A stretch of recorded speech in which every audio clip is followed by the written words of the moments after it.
23 de agosto de 2021, Ciudad de México. Rosita Quintana, una de las grandes figuras de la época de oro, acababa de morir a los 96 años después de sufrir complicaciones relacionadas con un tumor en la tiroides. Durante casi 6 décadas había recibido aplausos, premios y homenajes. Había compartido pantalla con Cantinflas, Pedro Infante y Jorge Negrete.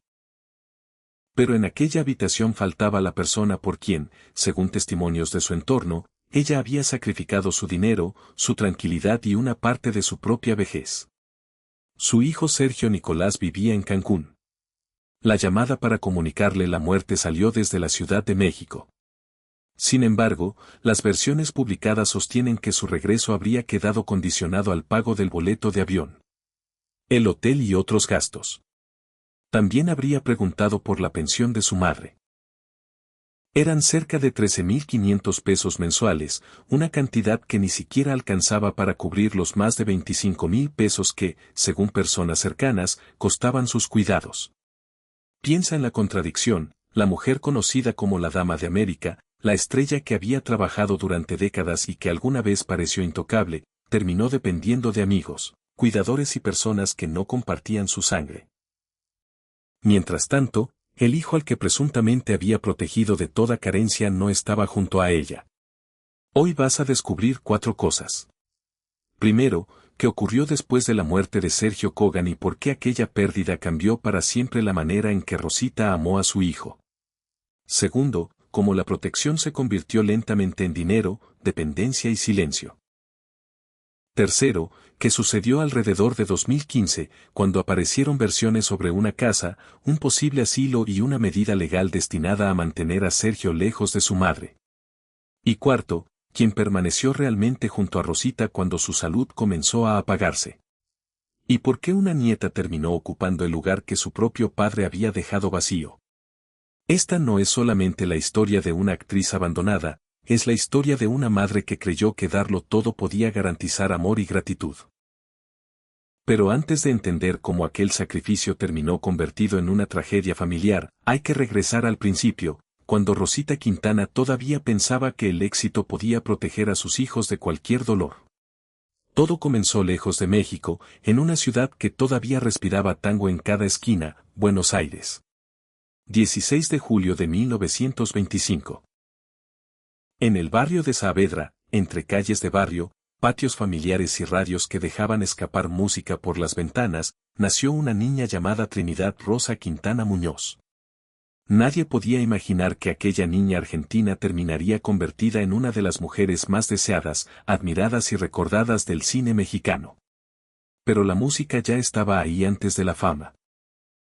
Venía de su abuela Carmen Alonso, una mujer ligada a la guitarra y al tango, de esas presencias familiares que no necesitan dar discursos para marcar el destino de una niña. Rosita creció escuchando melodías que hablaban de pérdida, deseo, orgullo y abandono. Tal vez por eso, incluso antes de entender la vida, ya sabía interpretar la tristeza. En el Colegio María Auxiliadora, donde se esperaba disciplina, silencio y obediencia, ella hizo lo que un artista hace cuando todavía no sabe que lo es. Cantó. Cantó tango para sus compañeras, cantó cuando no debía, cantó hasta que la expulsaron. Piensa en eso un momento. Antes de que México la llamara la Dama de América, antes de los estudios, los mariachis, los vestidos ajustados y las cámaras, Rosita ya había pagado un precio por usar su voz. En 1947 tomó la decisión que cambió todo. Dejó Argentina y llegó a México. No llegó como leyenda, llegó como una joven con talento, con hambre de escenario y con esa belleza que parecía hecha para ser iluminada desde todos los ángulos. La Ciudad de México de esos años era un monstruo brillante. Estudios de cine, teatros, cabarets elegantes, productores mirando desde mesas discretas, actrices entrando y saliendo como si cada puerta pudiera llevarlas a la inmortalidad. Y entonces apareció el patio. Aquel centro nocturno no era cualquier lugar, era una vitrina, una prueba. Un sitio donde un artista podía desaparecer entre humo, copas y murmullos, o podía obligar a todos a voltear. Rosita obligó a todos a voltear. Su presencia empezó a circular entre productores, músicos y empresarios. De pronto, la Argentina que había llegado buscando una oportunidad entró al corazón mismo de la época de oro. Cantinflas, Pedro Infante, Jorge Negrete, nombres que no eran solo actores, eran monumentos vivos. Y Rosita estuvo ahí compartiendo pantalla, sosteniendo miradas, ocupando espacio sin pedir permiso. La llamaron la Dama de América. También hablaron de sus piernas, de su elegancia, de esa mezcla peligrosa de dulzura y fuego que la cámara parecía amar. Pero reducirla a su belleza sería una injusticia. Rosita tenía algo más.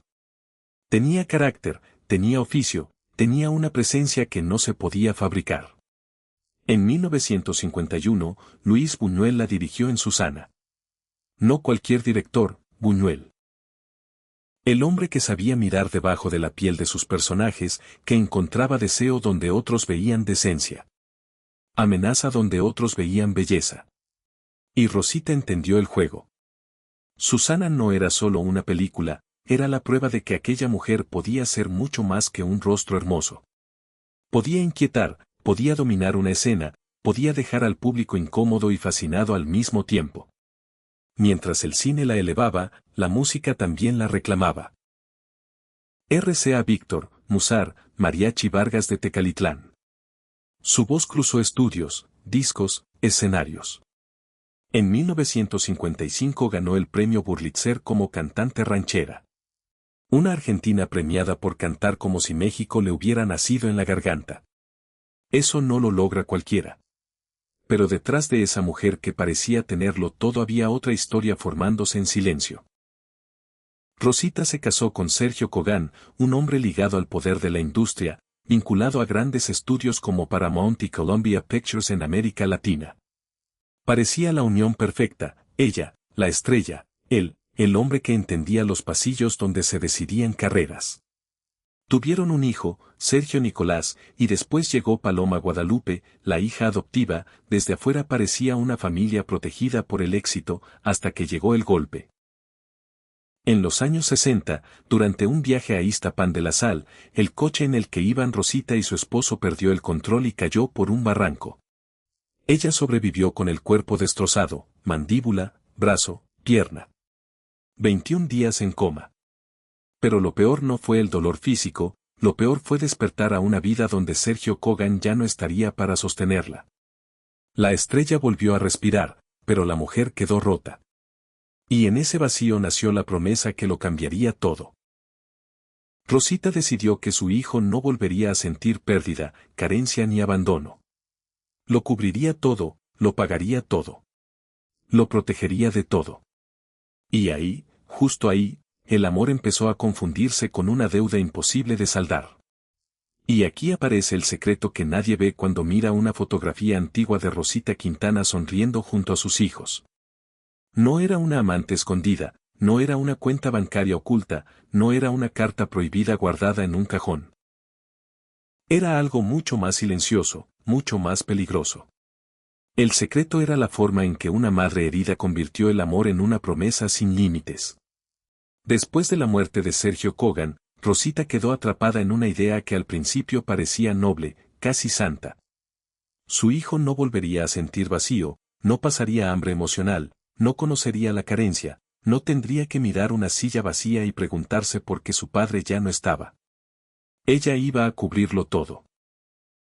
La escuela, los caprichos, los errores, los gustos, las necesidades reales y también las inventadas. Todo. Piensa en eso un momento. Una mujer que había sobrevivido a un accidente brutal, que había pasado 21 días en coma, que había despertado con el cuerpo marcado y el alma partida, decidió que el dolor no iba a tocar a su hijo. Pero el dolor, cuando no se enfrenta, no desaparece, solo cambia de habitación. Y en la casa de Rosita, ese dolor se escondió detrás del dinero. Cada contrato, cada película, cada presentación, cada grabación, cada aplauso convertido en pago empezó a tener un destino silencioso. Sergio Nicolás, el hijo, el heredero de la herida. Ella no lo educó desde la falta, sino desde el exceso. No desde el límite, sino desde la compensación. Si algo salía mal, mamá lo arreglaba. Si algo faltaba, mamá lo pagaba.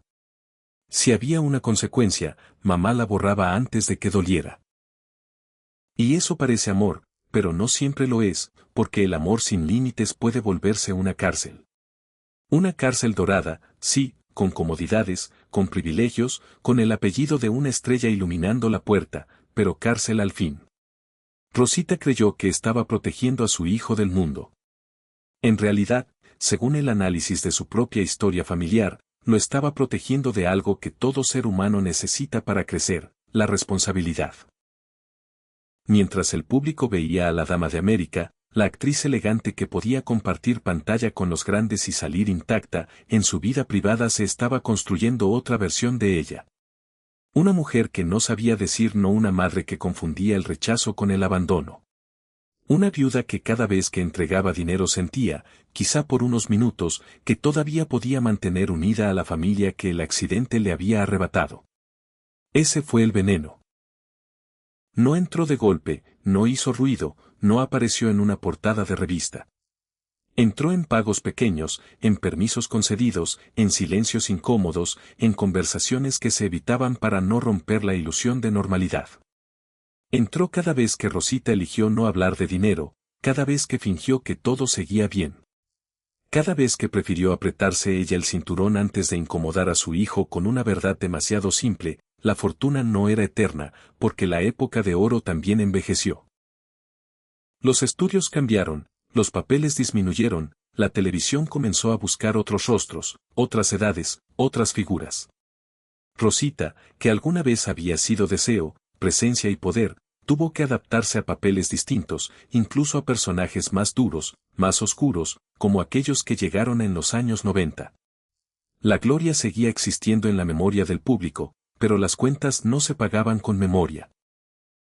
Y aún así, ella siguió sacando de donde ya no había, siguió sosteniendo una imagen de abundancia que se estaba desmoronando por dentro. Siguió entregando recursos, paciencia, salud emocional, años de vejez. No era vicio, no era despilfarro de casino, no era una vida de excesos personales destruyéndola desde afuera. Era algo más íntimo y más triste, una madre gastándose a sí misma para no perder al hijo que ya empezaba a alejarse. Lo terrible es que Sergio Nicolás aprendió la lección equivocada. Aprendió que el amor se medía en dinero, que la madre existía para resolver, que recibir no obligaba a agradecer, que una petición podía convertirse en derecho si se repetía suficientes veces. Y cuando un hijo crece creyendo que todo se le debe, llega un día en que deja de ver a la madre como una persona, empieza a verla como una fuente.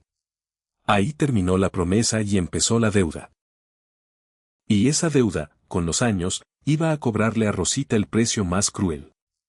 Sergio Nicolás no se convirtió en el centro de esta historia de un día para otro. Nadie despierta una mañana transformado en una persona incapaz de mirar el dolor de su madre. Eso se construye, se aprende, se alimenta en silencio durante años, con permisos que nadie cuestiona, con dinero que siempre aparece, con consecuencias que nunca llegan. Desde niño creció bajo la sombra de un apellido que abría puertas. Su madre no era cualquier mujer, era Rosita Quintana, la Dama de América, la actriz que había pasado de los escenarios de El Patio a los sets donde caminaban Cantinflas, Pedro Infante, Jorge Negrete y los directores más respetados del cine mexicano. Para millones de personas ella era una estrella. Para él era algo más peligroso, una madre que parecía inagotable. Y ese fue el problema, porque cuando un hijo crece viendo que todo se resuelve antes de que duela, empieza a creer que el mundo funciona así: si pide, recibe; si falla, alguien corrige; si se aleja, la madre llama; si necesita dinero, la madre encuentra la forma. Rosita no solo le dio comodidades, le dio una idea equivocada de la vida. Le enseñó sin querer que el amor no tenía límites, que la culpa podía pagarse, que una ausencia podía cubrirse con un depósito, que una herida podía taparse con privilegios. Piensa en eso un momento. Mientras el público veía a una mujer elegante, fuerte, casi invencible. Dentro de su casa se estaba criando una dependencia que algún día iba a volverse contra ella. Con los años, Sergio Nicolás tomó su propio camino y terminó viviendo en Cancún. Cancún, una ciudad de playa, hoteles, turistas, calor húmedo, noches largas, una distancia enorme de la Ciudad de México donde su madre envejecía. Pero la distancia física no cortó la dependencia económica. Eso es lo más cruel. Se fue lejos, pero no se fue del bolsillo de Rosita. La llamada seguía existiendo. La petición seguía existiendo. La expectativa seguía existiendo. Y del otro lado, Rosita también seguía siendo la misma madre incapaz de cerrar la puerta. Ya no tenía la fuerza de los años dorados, ya no entraba a los estudios con la misma seguridad de antes, ya no recibía ofertas como cuando su nombre bastaba para llenar marquesinas. El cuerpo envejecía, la salud pesaba, la industria había cambiado, pero ella seguía tratando de sostener una ficción que todavía podía con todo. No podía. Las personas cercanas a sus últimos años empezaron a notar algo que no encajaba con la imagen pública de la estrella. La relación con Sergio Nicolás, según versiones de su entorno, se había vuelto cada vez más difícil, más fría, más cargada de reclamos. Las conversaciones ya no parecían conversaciones entre madre e hijo, parecían negociaciones, dinero, gastos, necesidades, molestias cuando no llegaba lo esperado, silencios largos cuando no había nada que pedir. Eso destruye de una forma lenta. No deja moretones visibles para las cámaras. No aparece en una alfombra roja. No se nota en una fotografía sonriente. Pero va comiendo por dentro. Una madre espera afecto y recibe presión. Espera una visita y recibe excusas. Espera compañía y recibe una cuenta pendiente. En algún momento, Rosita dejó escapar una verdad que debió pesarle como una piedra en la boca. Su relación con su hijo era mala, muy mala. Incluso llegó a insinuar que había recibido maltrato. Para una mujer que había defendido durante décadas su elegancia, su orgullo, su lugar en la historia, reconocer algo así era más que una confesión, era una grieta en la estatua. Porque Rosita Quintana no había construido su vida para terminar pidiendo protección contra su propio hijo. Había trabajado desde 1947. Había cantado, actuado, ganado premios, sobrevivido a un accidente terrible, criado una familia después de quedar viuda. Había dado todo lo que una persona puede dar. Y aún así, en la vejez, lo que recibió no fue gratitud, fue distancia. Ahí está la transformación. El niño protegido de toda carencia se convirtió en un adulto que, según quienes la rodeaban, parecía ver a su madre menos como una mujer frágil y más como una fuente que todavía debía seguir dando. Él, el hijo que debía sostenerla, empezó a pesar sobre ella. El vínculo de sangre dejó de parecer refugio y empezó a parecer amenaza. Y cuando una madre ya no tiene fuerzas, cuando el dinero se acaba, cuando la salud se rompe y la casa se convierte en lo último que queda en pie, la ambición empieza a mirar las paredes de otra manera. Lo peor todavía no había llegado, porque después del dinero, después de las llamadas, después de la distancia y las humillaciones silenciosas, quedaba una cosa por disputar, la casa. La casa no era solo una casa. Era lo último que quedaba en pie cuando todo lo demás empezó a desaparecer. Las películas ya no llegaban como antes, los contratos ya no tenían el mismo peso.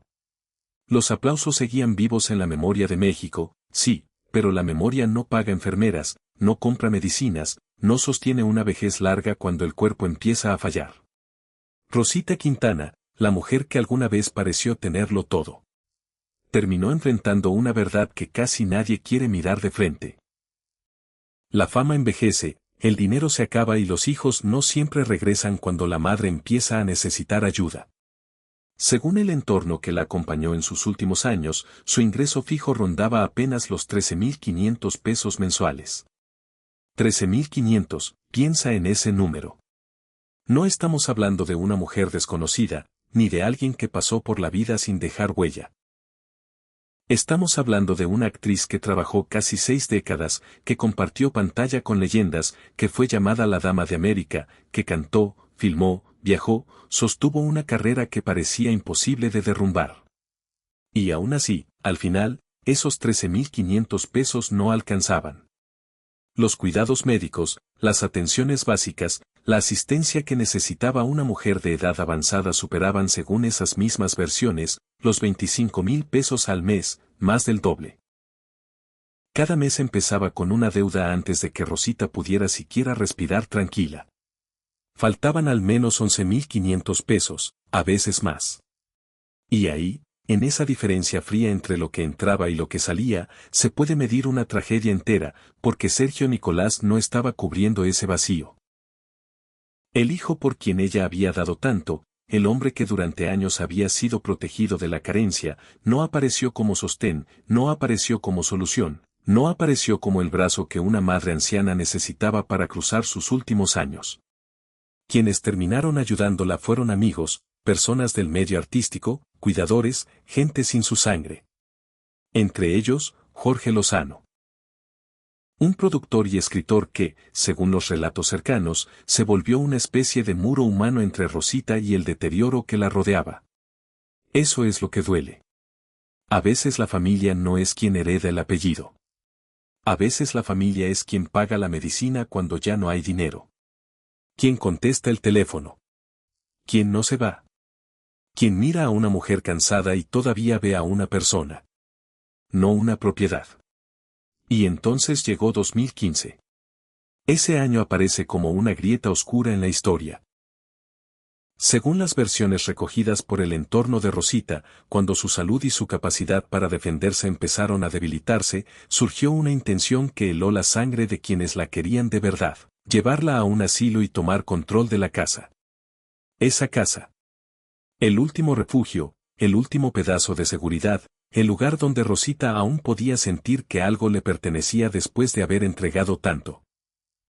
No era una mansión de película en disputa entre abogados elegantes, no era una herencia millonaria peleada en salones de lujo. Era algo más pequeño y por eso más cruel, una mujer mayor, una propiedad, un hijo señalado por querer moverla de ahí. Y un grupo de amigos tratando de impedir que la vejez de una estrella terminara convertida en trámite. Jorge Lozano intervino. Según esos testimonios, no se quedó mirando desde lejos. Reunió elementos, buscó apoyo legal y ayudó a levantar una barrera contra Sergio Nicolás.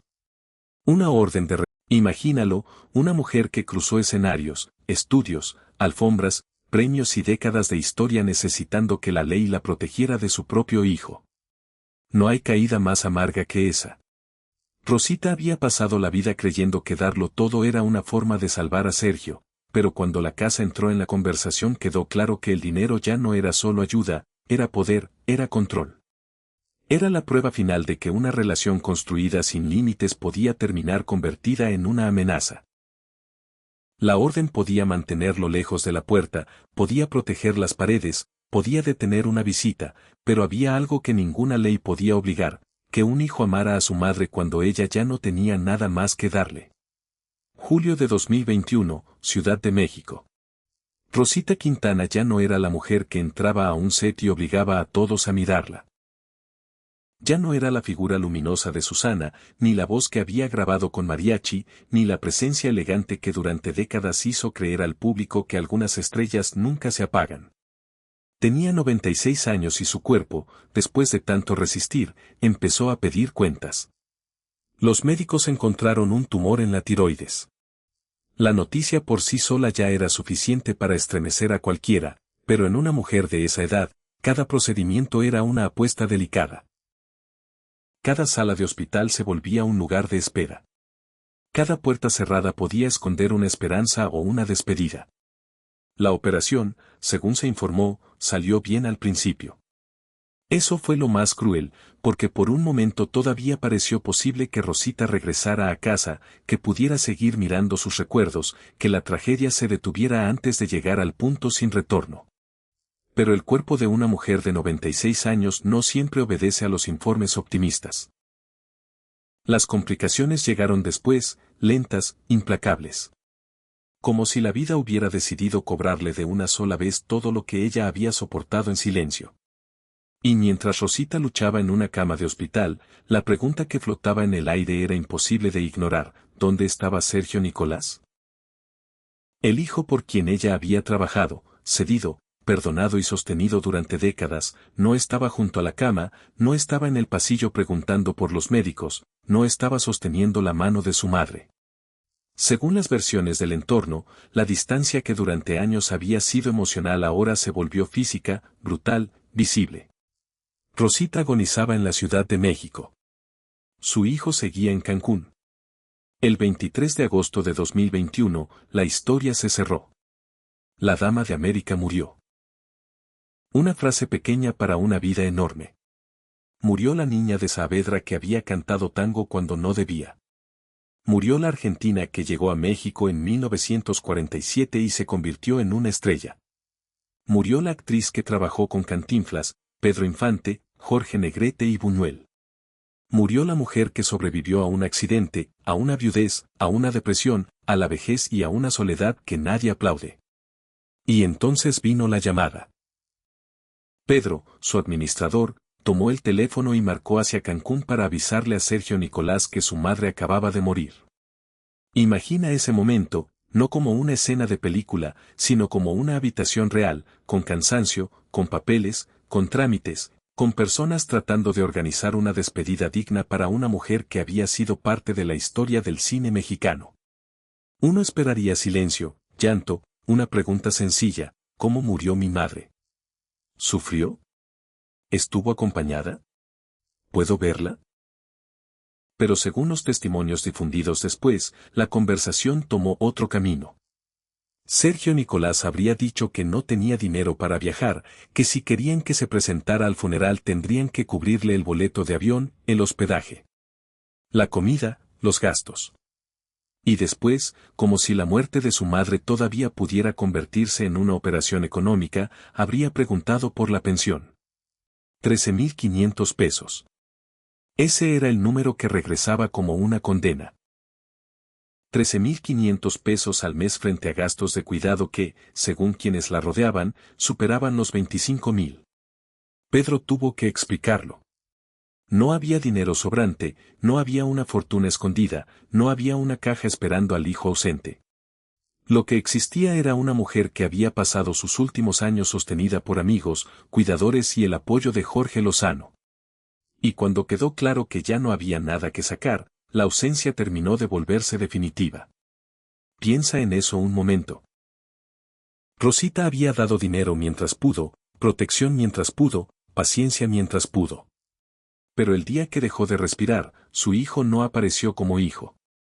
Apareció, según esas versiones, como alguien que seguía calculando costos. Ahí se entiende el verdadero horror de esta historia. No fue solo que Sergio Nicolás no estuviera en el hospital, fue que la muerte de su madre, la mujer que le había dado todo, quedó reducida a boletos, hotel, comida y una pensión miserable. Y todavía quedaba una última herida: descubrir que incluso después de todo, Rosita seguía aferrada a Anael como si el amor pudiera corregir lo que la realidad ya había demostrado. Lo más difícil de entender en la historia de Rosita Quintana no es que su hijo estuviera lejos, eso ya dolía. No es que, según las versiones cercanas, hubiera condicionado su presencia a boletos, hotel y gastos. Eso ya era una herida abierta. Lo más difícil de entender es lo que vino después, cuando la lógica decía que una madre debía cerrar por fin la puerta, y Rosita hizo exactamente lo contrario. Ella siguió pensando en Sergio Nicolás. Incluso en sus últimas semanas, cuando el hospital ya no olía a esperanza sino a despedida, cuando los pasillos se volvían más largos y las horas más pesadas, Rosita seguía atrapada en el mismo círculo que la había acompañado durante décadas. Tenía 96 años. Había sobrevivido a un accidente terrible, a 21 días en coma, a la muerte de su esposo, al desgaste de la fama, a la soledad de una vejez que no se parece en nada a los homenajes. Y aún así, el nombre de su hijo José seguía ocupando un lugar que nadie podía arrancarle. Piensa en eso un momento. Una mujer puede perder dinero, salud, belleza, contratos, aplausos. Puede ver cómo una casa se convierte en disputa, cómo los amigos ocupan el lugar de la sangre, cómo la vida se reduce a medicamentos, llamadas y cuentas pendientes. Pero hay madres que no pierden la esperanza ni cuando la esperanza ya las abandonó primero. Rosita era una de ellas. Según contó Lupita Martínez, la enfermera que la cuidó durante unos 12 años, la actriz repetía una idea con una firmeza que resultaba dolorosa: lo que quedara sería para Nicolás. No para quienes estuvieron ahí, no para quienes la ayudaron cuando el dinero no alcanzaba, no para quienes la acompañaron en la enfermedad, ni para quienes organizaron sus cuidados cuando la familia parecía una palabra vacía. Para Nicolás, el mismo hijo con quien, según se dijo públicamente, tenía una relación mala. El mismo hijo que, según relatos de su entorno, no estuvo presente en sus hospitalizaciones como ella necesitaba. El mismo hijo del que se habló en medio de conflictos, distancia, posibles malos tratos y una orden que habría buscado protegerla de su cercanía. Y aún así, en la mente de Rosita, él seguía siendo el heredero natural de todo lo que quedara. Eso no es solo amor, eso es dependencia, es culpa, es una promesa antigua que ya no sabe morir. Porque para Rosita, dejarle algo a Sergio Nicolás no era únicamente un acto legal. Era una última forma de decir: sigo siendo tu madre. Era como si todavía creyera que el regalo final podía reparar la ausencia final. Como si después de años de dar, todavía faltara una entrega más para que por fin llegara la gratitud. Como si la muerte pudiera conseguir lo que la vida no consiguió. Pero no apareció un testamento formal que cerrara todo con claridad. Lo que quedó, según las versiones, fueron palabras repetidas, deseos dichos en voz baja, una voluntad emocional más que un documento blindado. Y eso vuelve todo más triste, porque Rosita, incluso sin papeles definitivos, seguía ofreciendo simbólicamente lo poco que quedaba. A quien más la había lastimado. La escena final no necesitó gritos para ser devastadora. Una mujer que fue inmensa frente a la cámara terminó rodeada por personas que no eran su hijo. Cuidadores, amigos, su administrador Jorge Lozano, gente que había decidido quedarse cuando quedarse ya no daba prestigio, ni dinero, ni beneficio, solo cansancio, solo responsabilidad. Solo cariño verdadero. Sergio Nicolás no estuvo en el funeral y esa ausencia pesó más que cualquier discurso. Pesó sobre el féretro, pesó sobre los recuerdos, pesó sobre cada persona que sabía cuánto había dado Rosita y cuánto poco recibió al final. La dama de América, la mujer que durante décadas fue mirada por millones, tuvo que despedirse sin la mirada del hijo por quien había entregado casi todo. Ahí se cerró el círculo más cruel. La madre que convirtió el amor en provisión murió sin recibir presencia. La mujer que quiso evitarle todo dolor a su hijo terminó cargando sola con el dolor que él le dejó. Pero todavía quedaba una luz pequeña en medio de ese derrumbe. No venía de Sergio Nicolás, venía de otra generación, de una nieta que decidió romper el silencio con un gesto que su padre no supo dar. Y entonces, cuando parecía que todo iba a terminar en oscuridad, apareció una presencia que cambió el último significado de esta historia. Nicole Cogan no llegó como heredera buscando papeles, no llegó con una lista de gastos, no llegó preguntando por pensiones, casas o cuentas pendientes. Llegó como nieta, como sangre, como alguien que todavía entendía que, frente a una cama de hospital, lo único que importa no es cuánto queda, sino quién se queda. Y eso, en la vida de Rosita Quintana, fue una forma de redención. Porque mientras Sergio Nicolás, según las versiones difundidas, permanecía lejos, Nicole estuvo cerca. En esos días finales, cuando el cuerpo de Rosita ya no pertenecía a la mujer que había conquistado cámaras, escenarios y estudios, su nieta ocupó el lugar que el padre dejó vacío. No podía devolverle los años perdidos. No podía reconstruir la fortuna. No podía borrar la llamada desde Cancún ni las heridas acumuladas durante décadas. Pero podía hacer algo que parecía pequeño y era enorme: estar ahí. Piensa en eso un momento. Después de una vida entera creyendo que el amor se demostraba dando dinero, Rosita recibió al final una prueba distinta. La prueba de que el amor verdadero no siempre llega con grandes discursos. A veces llega en silencio. En una silla junto a la cama. En una mano que no se suelta.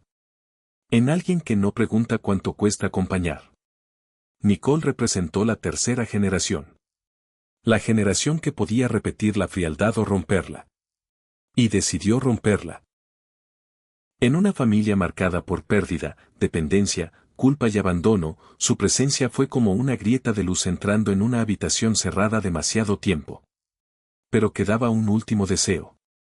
Rosita no quería que su historia terminara solo en un hospital ni en la ausencia de su hijo.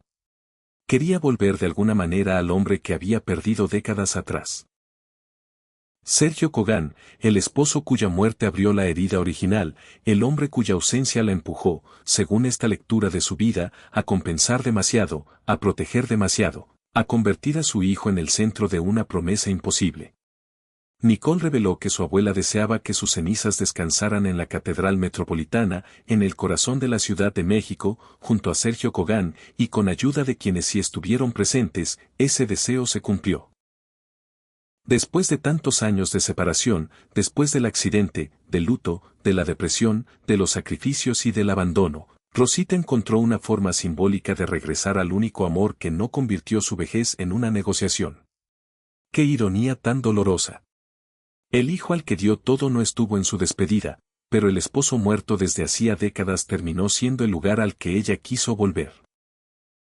Rosita Quintana vivió 96 años, filmó cerca de 60 películas, llegó de Argentina en 1947 y México la convirtió en leyenda. Cantó, actuó, ganó premios, recibió homenajes, compartió pantalla con gigantes. Su nombre quedó escrito en la historia de la época de oro. Pero los números finales son otros: 13.500 pesos de pensión, más de 25.000 pesos en cuidados, una casa protegida por amigos, una llamada a Cancún, un hijo ausente, una nieta presente. Ahí está la verdadera lección. La fama puede llenar salas, el dinero puede comprar comodidad, los premios pueden adornar vitrinas durante años, pero nada de eso garantiza que alguien te tome la mano cuando ya no puedes dar nada a cambio. Rosita creyó que darlo todo podía salvar a su hijo del dolor. Al final, fue ella quien quedó atrapada en el dolor de haberlo dado todo sin recibir lo esencial. Y si su historia todavía duele, es porque no habla solo de una actriz olvidada en su vejez. Habla de todas las familias donde el amor se confunde con deuda, donde los límites llegan demasiado tarde y donde una madre descubre al final que el corazón de un hijo no se compra. Rosita Quintana fue amada por millones, pero la última ternura no vino de la multitud, vino de quien decidió quedarse. Gracias por quedarte hasta aquí y escuchar esta historia tras el telón. No olvides darle like, activar la campanita y suscribirte. También deja un comentario y comparte esta historia si crees que necesita ser escuchada. Hasta la próxima.